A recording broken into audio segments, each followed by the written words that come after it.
Bem-vindos ao último episódio do Ace. Eu sou o Fred e este é o Casca de Nós. Caso você não tenha visto os outros episódios, os outros reviews, eu vou deixar um link logo aqui. E antes de entrarmos no resumo, eu quero avisar que este não será o último vídeo do episódio do Ace. Mais tarde eu vou fazer um outro, fazendo um review geral de tudo, né? Sem a parte dos resumos. Apenas o review da obra como um todo. Mais ou menos como eu vou fazer com Akane Banashi, que, caso vocês não saibam ou não lembram, eu fazia reviews semanalmente dos capítulos de Akane Banashi, agora eu vou fazer um review geral. Então, se você não quiser perder esses reviews gerais, se inscreva aí no canal e diz aí nos comentários o que você acha desses vídeos. Você gosta dos resumos? Você não gosta dos resumos? O que você achou desse novo formato? O que você achou deste novo formato que eu estou testando aqui? Pro resumo, o capítulo abre com Ace dizendo que não está interessado no One Piece. E Masked Deus lembra das palavras de Shanks. Uma jornada sem propósito é apenas apressada pela impaciência. Barba Branca pode acabar se tornando o propósito dessa jornada. O propósito da força de Ace. Até mesmo Jinbei, o Cavaleiro do Mar, fica pasmo com a diferença entre o Ace que enfrentou semanas atrás e o Ace lutando contra o homem mais forte do mundo neste momento. E durante a coreografia, me parece até que Ace desenvolveu o hack de observação avançado, observando segundos à frente do que estava por vir. Ace admite que, em seu coração, ele reconhece Barba Branca, mas que seu sangue demoníaco o impede de mover em frente. E assim, Ace prepara seu ataque mais poderoso até então. Nem na obra original ele utilizou tal técnica. Porém, que tipo de pai Barba Branca seria se ele fugisse do desafio de um filho insolente? Barba Branca decide tancar o golpe de Ace. E isso faz Ace remanescer nos seus momentos após sua derrota. Barba Branca convidando Ace a ser seu filho e a sua tripulação o chamando de pai ao invés de capitão. Os piratas do Barba Branca não são uma tripulação, mas uma família de rejeitados.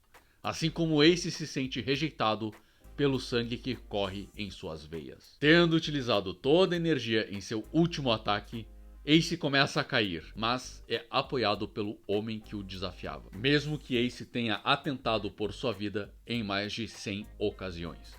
Ele ainda o chama de filho. E mesmo que Ace tenha admitido a derrota, ninguém realmente sentiu que havia um perdedor neste embate.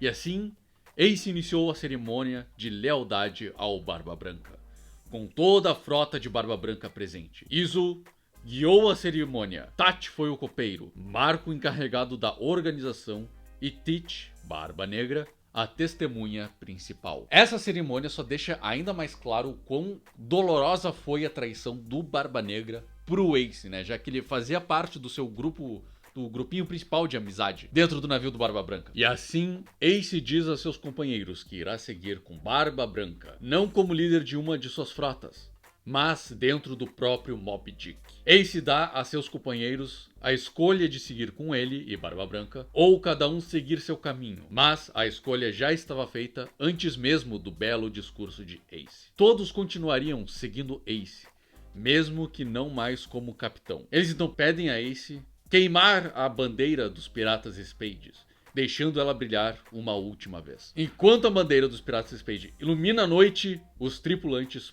projetam a aventura até então em suas mentes. Esses flashbacks não foram apresentados até então, demonstrando que havia muito mais na aventura de Ace que foi mostrado até aqui. E vemos o fim do ritual de irmandade do Ace. Humilhado no verdadeiro sentido da palavra, Ace reconhece suas conquistas e desejos vazios, mas que agora encontrou o lugar ao qual pertence. E pela primeira vez, ele chama Barba Branca de pai, fechando seu arco de personagem nesta jornada. Izo encerra a cerimônia, declarando aos céus os laços de paternidade entre Ace e Barba Branca. A nuvem no formato do rosto do Rei dos Piratas apenas observa, longe, o desenrolar desse laço familiar, que é mais forte que o próprio sangue. E assim, Ace se junta à tripulação, a família de Barba Branca. E enquanto a jornada continua, Masked Deus continua a narrar os eventos que estavam por vir. Mesmo que nosso navio tenha mudado,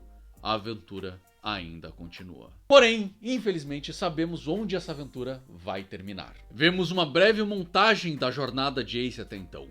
Desde sua infância com Luffy, seu encontro com Masked Deus, ou a Fruta Mera Mera, e seu poder de fogo, o confronto com Yamato em Wano, a descoberta da Yami Yami, a Fruta das Trevas, a perseguição e a batalha com Barba Negra, e a sua morte nos braços de seu irmão mais novo, Luffy. A sequência termina com a imagem de Barba Branca, que morreu na guerra de Marineford, enquanto Masked Deus observa tudo como parte de sua tripulação. Masked Deus contempla as lápides de ambos piratas, e ao consertar Strike, o barco que ele e Ace construíram juntos para escapar da ilha em que se conheceram, Masked Deus saca um Flame Dial, contendo as chamas de Ace. E Masked Deus navega. Morgans, chefe do principal jornal do mundo de One Piece, diz aceitar publicar o livro contando as aventuras de Ace, dizendo que fama e fortuna o esperam. Porém, Masked Deus decide que o livro não foi feito para ser lido pelo resto do mundo e que aceitaria fazer parte da equipe jornalística apenas se ele pudesse escrever artigos sobre os revolucionários e um certo pirata de chapéu de palha, para acompanhar, nas palavras dele, as últimas brasas que ele deixou para carregar seu sonho. Uma linda jornada, uma jornada trágica com um final agridoce. O legal desse spin-off é que não apenas estamos acompanhando a jornada do Ace, mas a jornada do Masked Deus, esse personagem que foi introduzido apenas neste spin-off. Caso a gente apenas acompanhasse a jornada do Ace, não seria tão gratificante, não teria muito a se dizer. Afinal, a jornada do Ace a gente conhece pela obra principal, né? Pela obra original do One Piece. Além disso, o final possibilita uma futura aparição do Masked Deus na obra original. Então, foi filler. Pode ter sido filler, por assim dizer, ou não. Depende do que vai acontecer, né, na obra original. Eu fico esperançoso do Masked Deus aparecer na obra original, que seria muito legal. Mas isso apenas o tempo irá nos dizer. Além disso, Masked Deus tem duas funções narrativas. O primeiro é ser o narrador da história. Nós acompanhamos toda essa história, toda essa jornada a partir da visão do Masked Deus, o que pode significar que é um narrador não confiável. O que é um narrador não confiável? É aquele tipo de narrador que vai embelezar a história ou vai mudar certas coisas ou certos artifícios da narrativa para colocar na sua visão de mundo, né? Então, a batalha com o Ace e o Jinbe, por exemplo, pode não ter sido tão grandiosa quanto ele descreveu, ou pode ser ainda mais grandiosa, a gente não sabe. Ou ele pode escrever, ou ele pode ser um narrador confiável, né? Ele pode ter descrito tudo o que aconteceu até aqui, como aconteceu, ou como de fato aconteceu. A segunda função narrativa dele é ser a âncora emocional do Ace. Se você reparar, toda vez que acontece algo emotivo, algo emocional na história, né, algo com grande impacto, a primeira reação que a gente tem é a do Masked Deus. Quando eles vão contra o Shanks, o primeiro a reagir é o Masked Deus.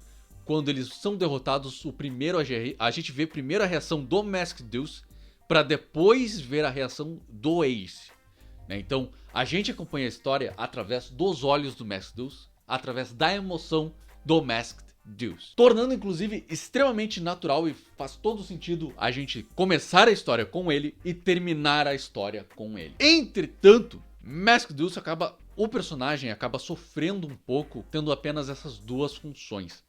Claro, se quisesse aumentar as funções, teria que diminuir o tempo de apresentação do Ace, né? O tempo que a gente vai acompanhando o Ace, ou aumentar o número de páginas, aumentar o número de volumes. O que eu acabei sentindo muito é que o Masked Deus ficou escanteado pra gente ver o Ace. Claro, a história é a do Ace, mas eu acho que focar tanto assim nele acabou perdendo muito do peso emocional. Como obra fechada, ela não funciona tanto assim. Então, se você nunca viu One Piece, eu não sugiro ler este mangá, esse spin-off. Seria ótimo se tu pudesse, mas infelizmente para tu sentir todo o peso e para a história fazer sentido, tu tem que saber o que aconteceu em Marineford, Tu tem que saber o que aconteceu com o Ace e tu tem que saber quem o Ace é. E aí então fica a dúvida, por que esse spin-off existe? Porque não foi só ele que sofreu isso. A própria tripulação do Ace acabou sofrendo. Eu não sei o nome de ninguém. Talvez só do Caveira, porque o nome dele, se não me engano, é Caveira. Mas toda aquela cena dele queimando a bandeira é tudo muito poético, tudo muito legal, mas eu não senti a emoção. Acabou ficando muito como espectador e não como inserido na emoção dos personagens. Então tem aquela coisa de vantagens e desvantagens de uma história curta e de uma história longa, né? A vantagem é que a gente acaba sentindo muito mais os personagens, porque a gente conhece muito melhor eles. Numa história curta, a gente acaba não tendo tanto tempo para conhecer os personagens. Então a gente não fica tão sentido na parte emocional. Apesar de teve sim uma tentativa clara de tentar fazer o leitor se emocionar com certas situações e com certos momentos. E aí fica aquela questão que eu tinha aberto antes.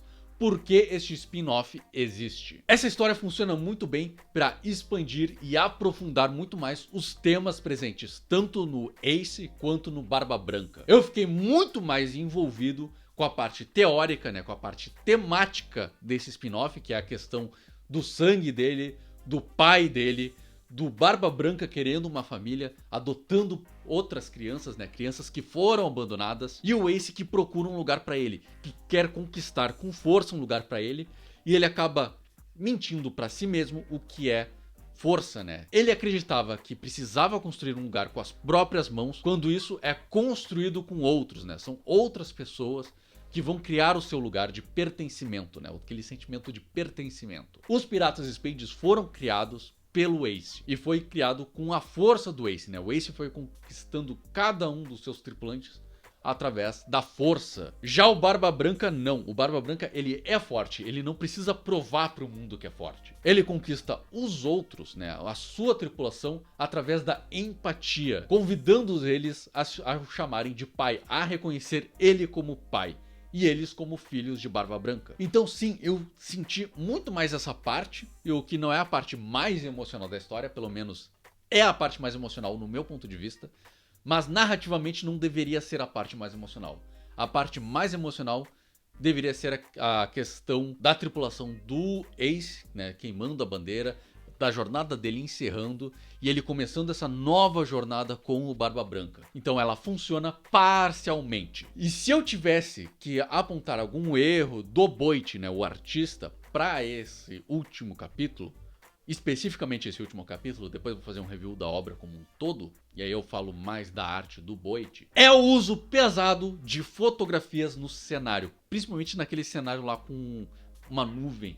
Aquilo claramente é fotografia. Ele usa muito isso na água, no oceano, pra não precisar desenhar. Afinal, funciona muito bem. E deixa hiper realista o negócio. Só que deixa tão hiper realista, tão óbvio que aquilo é uma fotografia, que me tirou um pouco da história. Me tirou um pouco da narrativa. Se eu tiver que dar uma nota para o episódio do Ace versão mangá, os 4 capítulos, ou o 4º capítulo, especificamente o 4º capítulo, eu dou 8 cascas de nozes de 10 para o 4º capítulo do spin-off do Ace. Depois eu vou fazer um vídeo. Eu darei uma nota para a obra como um todo, mas eu também irei somar todas as notas que eu dei para cada um desses episódios e aí vamos comparar. Vamos ver se na retrospectiva a história acaba sendo melhor ou se lendo capítulo em capítulo acaba aumentando um pouco mais a nota, acaba sentindo mais a nota. É um experimento que eu quero fazer aqui. E deixa o seu like se você gostou dessa ideia, se você gostou desse experimento que eu quero fazer de comparar capítulo a capítulo ou tudo de uma vez. Qual é melhor? Muito obrigado por terem acompanhado até aqui. E antes de vocês saírem, eu quero dar um aviso. No dia em que este vídeo sair, eu já devo ter terminado o meu Webtoon. Caso vocês não saibam, eu sou quadrinista e eu estava fazendo o Webtoon para o concurso Call to Action do próprio Webtoon. Nós acompanhamos a jornada de Pimenta e Numvo, 2 caçadores de recompensa num universo fantástico. No caso, é apenas um one shot, então é uma história fechada, né? Tem um início, um meio e um final. Eu apenas apresento algumas características da história como ela seria um todo, né? Como ela seria serializada. Eu apresento apenas algumas características. Mas, por favor, leiam, né? Deem uma lida e deem um like lá, né? Ajudem lá, caso vocês tenham gostado, que eu gostaria muito de ganhar esse prêmio, muito de ganhar o concurso e ver o A Cara Sou Esses Caçador de Recompensa como uma série semanal do Webtoon. Mais uma vez eu quero agradecer a presença de vocês aqui no vídeo, até o final do vídeo. Me sigam lá nas redes sociais e lembre-se, as árvores somos nós.